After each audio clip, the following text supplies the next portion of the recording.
భగవద్గీత ఆఖరి శ్లోకంలో యత్ర యోగీశ్వర కృష్ణో యత్ర పార్థో ధనుర్ధరః తత్ర శ్రీర్విజయో భూతిః ధ్రువా నీతిర్మతిర్మమ అంటే ఎక్కడ యోగీశ్వరుడైన కృష్ణుడు ధనుర్ధారి అయిన అర్జునుడు ఉంటారో అక్కడ సంపద, ఐశ్వర్యము, విజయము, దృఢమైన నీతి ఉంటాయని నా అభిప్రాయం అని సంజయుడు ధృతరాష్ట్రుడికి తెలిపాడు.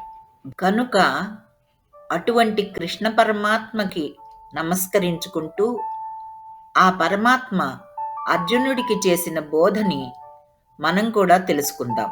భగవద్గీత జ్ఞాన విజ్ఞాన యోగంలో పరమాత్మ ఈ విధంగా అన్నారు: తేషాం జ్ఞాని నిత్యయుక్త ఏకభక్తిర్విశిష్యతే ప్రియో హి జ్ఞానినోత్యర్థం అహం సచ మమ ప్రియః. అంటే 4 రకాల భక్తులలో నిరంతరం నన్నే తలుస్తూ అనన్య భక్తి కలిగిన జ్ఞాని నాకు అత్యంత ప్రియుడు. నా తత్వము ఎరిగిన జ్ఞానికి నేను అత్యంత ఇష్టుడను.